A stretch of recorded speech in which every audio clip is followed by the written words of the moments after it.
Hola, ¿qué tal amigos? Bienvenidos a esta nueva edición de nuestro podcast Ideas, Voces y Efectos. El día de hoy compartiremos información con ustedes, mi compañera Lady Perea y quien les habla, Carolina Roa. Estaremos hablando un rato sobre la importancia de los desarrollos educativos y pedagógicos en el orden histórico que nos han permitido entender varias dinámicas que en la actualidad se viven en nuestro país, en Colombia. Así que comencemos. Lady, cuéntanos, ¿para ti qué es la educación? Primero, buen día, Carolina y oyentes. Respondiendo a tu pregunta, dentro de este podcast consideramos que la educación es el pilar fundamental para el ser humano, pues es el factor primordial que permite al ser humano transformar la vida y complementar sus deseos de superación. Comprendo, Lady. Y es que además a través de la historia en Colombia la educación ha estado directamente relacionada con los orígenes de la Iglesia Católica, con lo cual se firmaron concordatos que otorgaban poder a la Iglesia en el sector de la educación. Y gracias a este fenómeno, pues fue común encontrar gran número de instituciones de carácter educativo religioso en el territorio nacional. Y por ello, pues podemos afirmar que el pensamiento cristiano ha caracterizado la formación de los distintos niveles de educación en el país, ¿verdad, Lady? Sí, Carolina. Otro de los factores que incidieron en la influencia religiosa en la educación colombiana fue la constante participación de la Iglesia en el ejercicio del poder político, el cual logró que le otorgara una posición privilegiada durante gran parte de la historia de la educación colombiana. En esta línea, otro de los aspectos que a tener en cuenta al momento de hablar de la educación en Colombia es la íntima relación que ésta teje con los poderes políticos, bien sea legitimándolos o a manera de resistencia.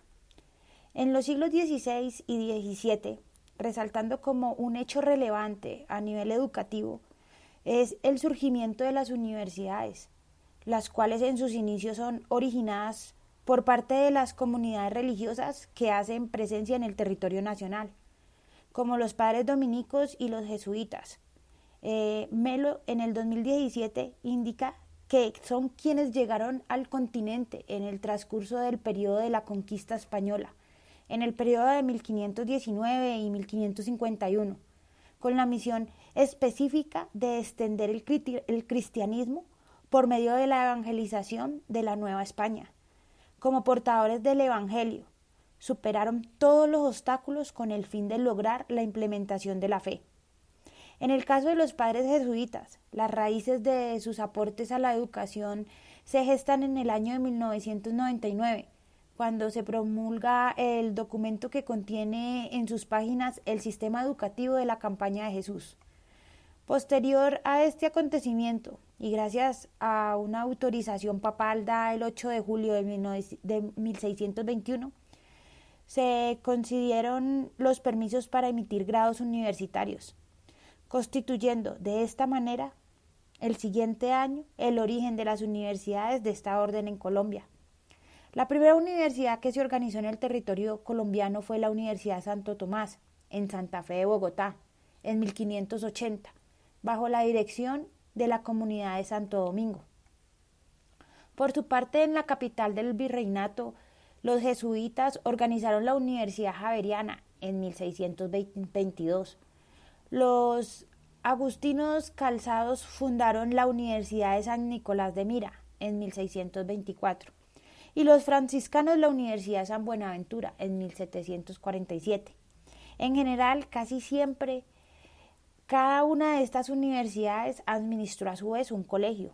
Por otra parte, dentro de los colegios mayores se debe destacar el de Nuestra Señora del Rosario, que fue fundado en 1651, que se fundó con el objetivo de educar a la élite criolla y española bajo la administración del arzobispo y del virrey.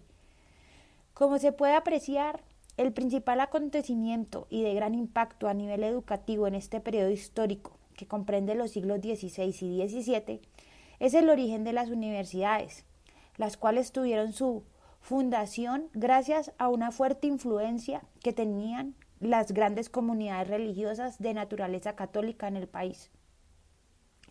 Con ello, estas mismas comunidades religiosas empezarían una carrera en el tiempo por la implementación de centros educativos a lo largo y ancho del país. Claro, y también la influencia de la Ilustración y la Revolución Francesa en el siglo XVIII. Sentaron varios precedentes para que se diera una gran revolución educativa. La Ilustración, promulgando la razón, los derechos humanos universales, abrió el camino para que la educación se definiera como el cultivo de la mente. Y pues claro, la Revolución Francesa, con su propuesta al liberalismo, sembró el ideal de una educación como un servicio público. Y pues en torno a todo esto, en las configuraciones educativas a partir del siglo XVIII, con el reinado de Carlos III, nacieron escuelas de las primeras letras, donde el maestro enseñaba a leer, a escribir, a contar. Esto nos lo menciona Patiño en el 2014. Siendo de estas, pues las habilidades más básicas y más importantes que los ciudadanos debían aprender para el ejercicio de distintas funciones políticas y sociales. Carolina, ¿sabías que en la región de Boyacá, muy cerca a Bogotá, la capital del país, surge la iniciativa de un sacerdote de nombre José Joaquín Salcedo, quien, por medio de una emisora local, gestó la posibilidad de educar a la comunidad en aspectos religiosos y en algunas áreas de formación básica? Gutiérrez en el 2017 comenta que este contribuye de esta manera en un ejemplo de formación a distancia, por medio de la radiofonía. En este mismo siglo, hacia la década de los 60, llegó de Europa una corriente de pensamiento conocida como la teoría crítica, la cual encuentra en Latinoamérica un importante receptor. La teoría crítica surge para promover un entendimiento de la situación histórica y cultural de la sociedad, con el propósito de generar acciones en torno a una transformación. Los cambios que ha sufrido la sociedad como consecuencia de las distintas relaciones de poder, opresión, la globalización y las distintas problemáticas que la aquejan han provocado que distintos autores propongan un replanteamiento de esta, lo que influye en el proceso de investigación cualitativa que se desarrolla bajo esta perspectiva.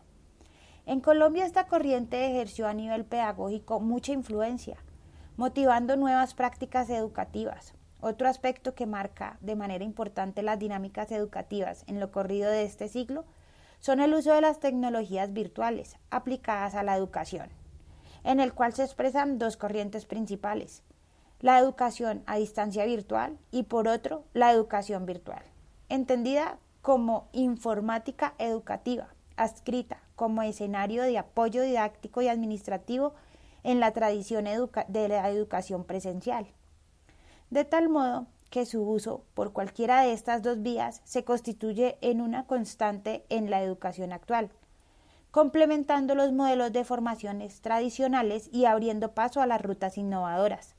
Así pues, el uso de las tecnologías en la educación no deberían de ser entendidas de manera de justaposición, sino de articulación, favoreciendo de esta manera nuevos escenarios de interrelación que han de favorecer los procesos educativos. Exactamente, Lady. Pues sí. Finalmente, podemos concluir que la utilidad de la pedagogía crítica es promover el diálogo y motivar al estudiante a que aprenda a desarrollar el pensamiento reflexivo e interactivo, los cuales pueden interpretarse, desarrollarse dentro y fuera del aula de clase, y así lograr resultados eficientes. La pedagogía crítica es una de las educaciones que combina experiencia flexibilidad, dialéctica y crítica dentro de los contextos educativos. Asumir la pedagogía crítica en el contexto de la educación es pensar en un nuevo paradigma del ejercicio profesional del maestro, es pensar en una forma de vida académica en la que el punto central del proceso de formación se considera esencialmente para quién y por qué, cómo, cuándo y dónde se desarrollan y determinan las actividades y ejercicios académicos. Agradecemos a todos por estar aquí presentes. Hasta acá pues queda este podcast el día de hoy presentándoles un capítulo nuevo de esta edición de Ideas, Voces y Efectos. Y pues nos despedimos, no sin antes agradecer su compañía a través de las diferentes frecuencias de donde nos escuchan. Muchísimas gracias y feliz noche. Hasta luego.